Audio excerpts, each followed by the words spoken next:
విజయవాడ బాధితులను ఆదుకునేందుకు రాష్ట్ర వ్యాప్తంగా చాలా మంది స్వచ్ఛందంగా ముందుకొస్తున్నారు. తమకు తోచిన సాయం చేస్తూ బతుకుపై భరోసా కల్పిస్తున్నారు. ఇదే క్రమంలో రాష్ట్ర నలుమూలల నుంచి వచ్చిన టెక్నీషియన్లు చిన్న చిన్న రిపేర్లు ఉచితంగా చేస్తూ ఉన్నారు. వరద ప్రాంతాల్లో తిరుగుతూ మానవతా దృక్పథాన్ని చాటుకుంటున్నారు. వరదతో దెబ్బతిన్న గృహకరణాలు, బైక్లు, కార్లను బాగు చేసేందుకు ముందుకొచ్చారు. పాడైన వస్తువును ఉచితంగా రిపేర్ చేస్తున్నారు. పూర్తి వివరాలు మా ప్రతినిధి మల్లికార్జున్ అందిస్తారు. విజయవాడలో వచ్చిన వరదలు చాలా దారుణమైన పరిస్థితులను ఎదుర్కొన్నారు. ఈ వరదలో ఉన్న ప్రతి బాధితుడు వారికి కొంత ఉపశమనం అయితే కలగాల్సిన పరిస్థితి కూడా ఉంది. ఆ ఉపశమనం కలిగించడం కోసమే మానవతా దృక్పథం అనేది రాష్ట్ర వ్యాప్తంగాతో పాటు దేశవ్యాప్తంగా కూడా బయటపడుతున్న పరిస్థితి కూడా కనిపిస్తూ ఉంది.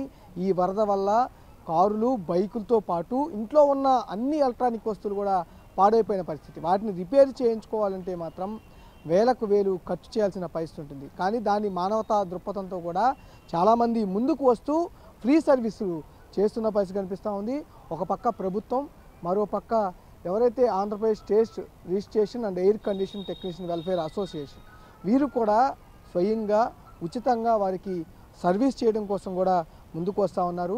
ఎక్కడైతే వరద ప్రభావిత ప్రాంతాలు ఉన్నాయో, విజయవాడ నగరం సగం వైపు మొత్తం కూడా వరద ప్రభావిత ప్రాంతాలుగా కూడా ఉండిపోవాల్సి వచ్చినాయి. పూర్తిగా పాడైపోయిన పరిస్థితి కూడా ఉంది. వీరందరూ కూడా ఉచిత సర్వీసులు చేస్తూ కూడా వెళ్తూ ఉన్నారు. ఎందుకంటే ఒక్కొక్క వస్తువుని రిపేర్ చేయాలంటే కనీసం వేలల్లో ఖర్చు అయ్యే పరిస్థితి ఉంటుంది.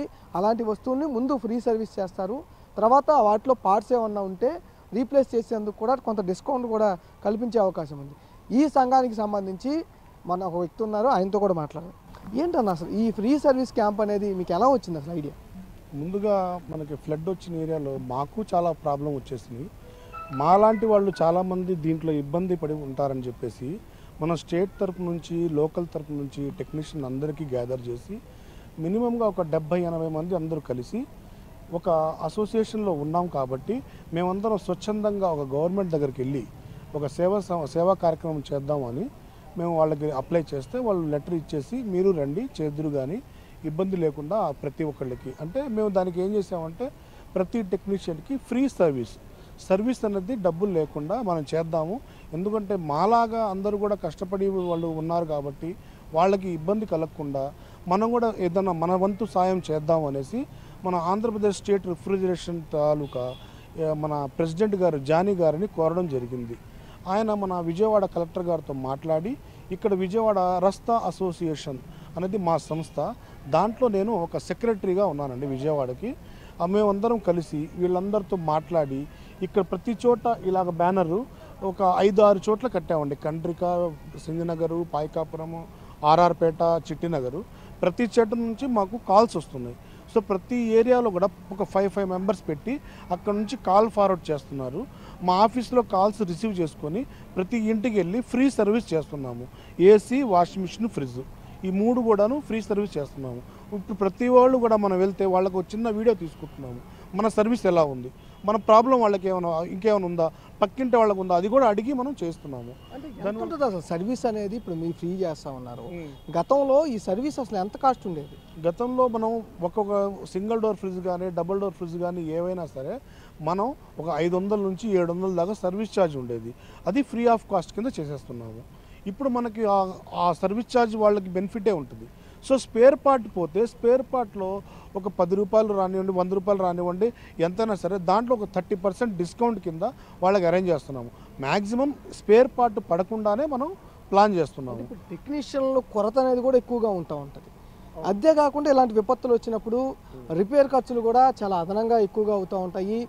ఇక్కడ రిపేర్ ఖర్చులు రూపాయికి 2 రూపాయలు కూడా వసూలు చేసే దాఖలాలు ఎక్కువగా ఉంటాయి.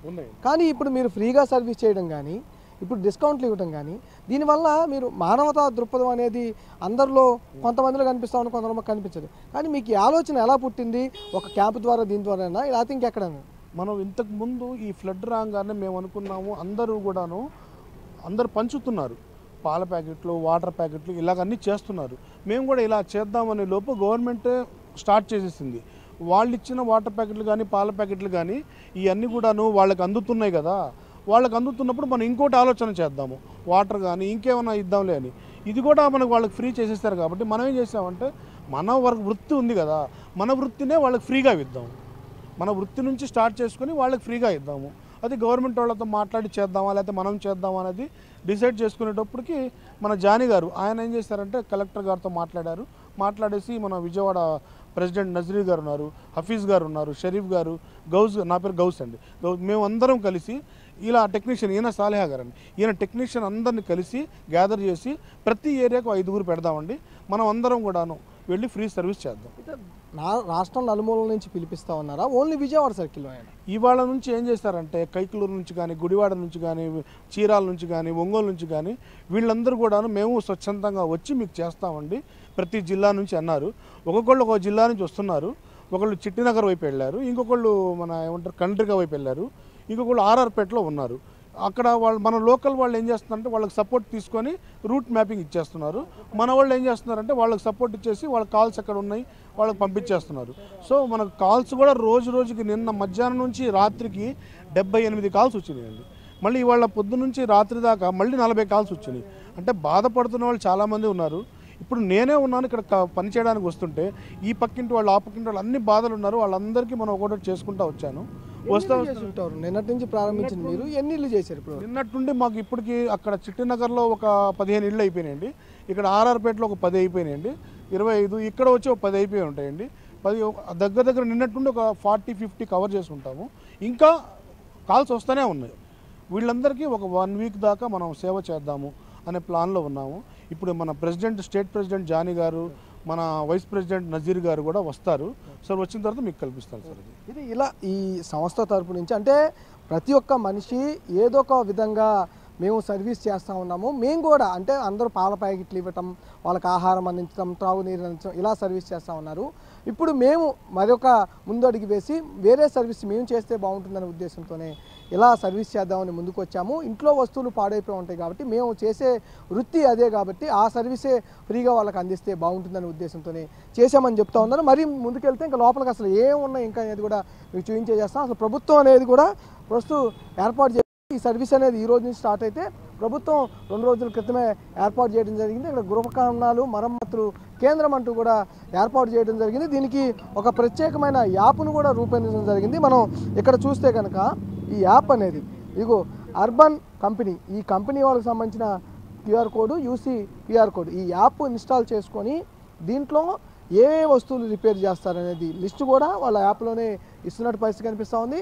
ఆ యాప్లో వీళ్ళు ఎవరైతే గృహాలలో, అందుకే ఈ క్యాంపు దగ్గర అందరూ రాలేని పరిస్థితి ఉంటుంది కాబట్టి ఎవరైనా సరే వాళ్ళ ప్రజలు ఎవరైతే బాధితులు ఉన్నారో వాళ్ళు ఈ యాప్ ద్వారా ఈ క్యూఆర్ కోడ్ని ఇన్స్టాల్ చేస్తే వెంటనే యాప్ వస్తుంది. యాప్ ఇన్స్టాల్ చేసిన వెంటనే కూడా దాంట్లో ఏ అయితే గృహకల్పనలు అంటే ఎలక్ట్రానిక్ డివైస్తో పాటు ఇటు దీనికి సంబంధించి బైకులు కానీ అలాగే వంటకు సంబంధించిన ఇవన్నీ గ్యాస్ పొయ్యిలు కానీ వీటన్నిటిని కూడా రిపేరు చేసేందుకు కూడా ఫ్రీ సర్వీస్ చేసేందుకు కూడా ప్రభుత్వం అట్లా ఏర్పాటు చేసిన పరిస్థితి కనిపించింది.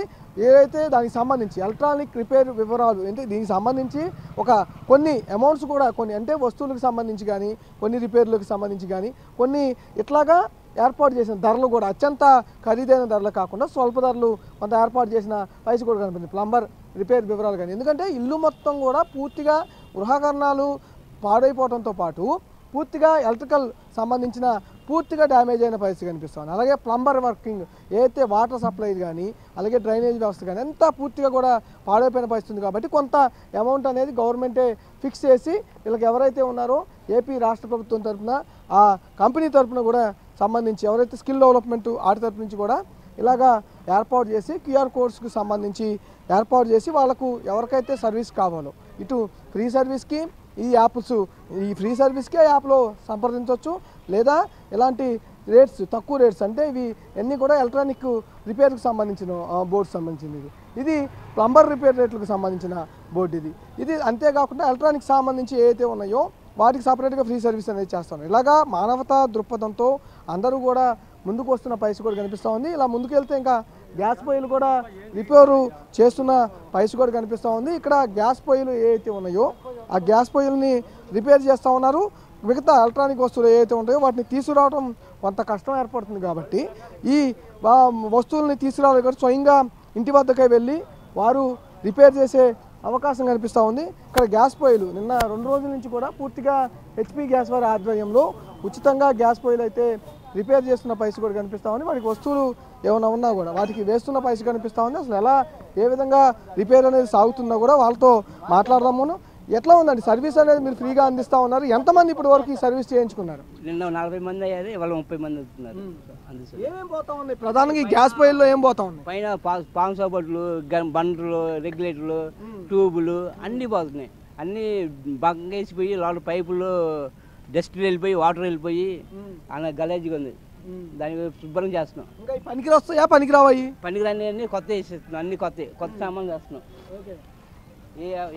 ఏది కావాలో అన్ని కొత్త చేస్తున్నాం. ఇప్పుడు ఈ ఉచితమా లేకపోతే అమౌంట్ పే చేయాలా? రూపాయి కూడా తీసుకుంటలేదు సార్. ఏం లేదు, ఓన్లీ సర్వీస్ చేస్తున్నాం. మా సొంత సామాన్లతో వేసి సర్వీస్ చేస్తున్నాం. ఎంత అవుద్ది మామూలుగా అయితే ఉచితంగా కావాలంటే ఎంత కాస్ట్ అవుద్ది? అంత కాస్ట్ అవుతుంది 600 అవుతుంది ఒక్క స్టవ్కి. ఇది అయితే 700 800 అవుతుంది స్టవ్. అన్ని ఉచితమే. ఏమంటా ఉన్నారు ప్రజలు? ఇట్లా ఉచితంగా మీరు సర్వీస్ చేస్తా ఉన్నారు ఎట్లా అంటున్నారు? అంత బాగుంది అన్నారు సార్. అంత బాగుంది. ఆయన ఉయ్యూరు నుంచి వచ్చారు, ఈయన గుడివాడ నుంచి వచ్చారు. ఎందుకంటే గుడివాడ నుంచి ఇక్కడ వరకు వచ్చి కూడా మీరు వర్క్ చేస్తున్న పరిస్థితి ఎందుకు అట్లా ఎందుకు చేయాల్సి వస్తుంది అట్లా? వరద వచ్చి బాగా ప్రజలు ఇబ్బంది పడుతున్నారు కాబట్టి గ్యాస్ కంపెనీ డిస్ట్రిబ్యూటర్లు అందరూ కలిపి చేయాలని ఒక ఇది చేసుకొని మెకానిక్స్గా వచ్చి సర్వీస్ చేస్తున్నాం. ప్రజల నుంచి రెస్పాన్స్ ఎలా వస్తూ ఉంది? ఇట్లా ఉచితంగా సర్వీస్ చేస్తా ఉన్నారు, ఇప్పుడు వరకు బాధల్లో ఉన్నారు పాపం. బాగా బాధలు ఉన్నారు కాబట్టి వచ్చి బాగా చేస్తున్నారు సార్. బాగుంది. మాకు డిస్ట్రిబ్యూటర్లు ఇలా గ్యాస్ కంపెనీ వాళ్ళు చేయడం వల్ల చాలా సంతోషంగా ఉందని చెప్తున్నారు వాళ్ళని. అక్కడ ఇక్కడ బాధితులు కూడా కొంతమంది ఉన్నారు, మహిళలు. ఆమె అడుగుదాం. అమ్మ ఏమైపోయింది మీ పొయ్యి? ఏమైపోయింది?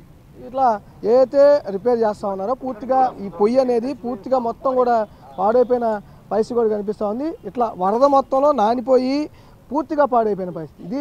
దీనివల్ల పనికిరాని పరిస్థితి కూడా ఏర్పడుతూ ఉంది. దీంట్లో ఏమేమి పనికి వస్తాయి ఏమేమి పనికిరావు అనేది కూడా ఐడెంటిఫై చేసి ఫ్రీగా ఉచితంగానే వాటన్నిటిని సర్వ్ చేస్తున్న పరిస్థితి కనిపిస్తుంది. ఇట్లాగా ప్రతి కాలనీలో కూడా ఇలాంటి క్యాంప్స్ ఏర్పాటు చేస్తూ ఉన్నారు. ఒక పక్క గ్యాస్ పొయ్యిలు రిపేర్ చేయడంతో పాటు బైక్స్ అలాగే కార్లు, వాటితో పాటు ఎలక్ట్రానిక్ డివైజెస్ ఏవైతే టీవీ కానీ వాషింగ్ మిషన్ కానీ ఏసీ కానీ వీటన్నిటిని కూడా రిపేర్ చేస్తూ కూడా వరద బాధితులకు మానవతా దృక్పథంతో జిల్లాలో కాకుండా రాష్ట్రం నలుమూలల నుంచి కూడా వచ్చి పనిచేస్తున్న పరిస్థితి అయితే ఇటు వరద ప్రభావిత ప్రాంతాల్లో అయితే కనిపిస్తూ ఉంది. కెమెరా సురేష్తో మలికైనా బిగ్ టీవీ విజయవాడ.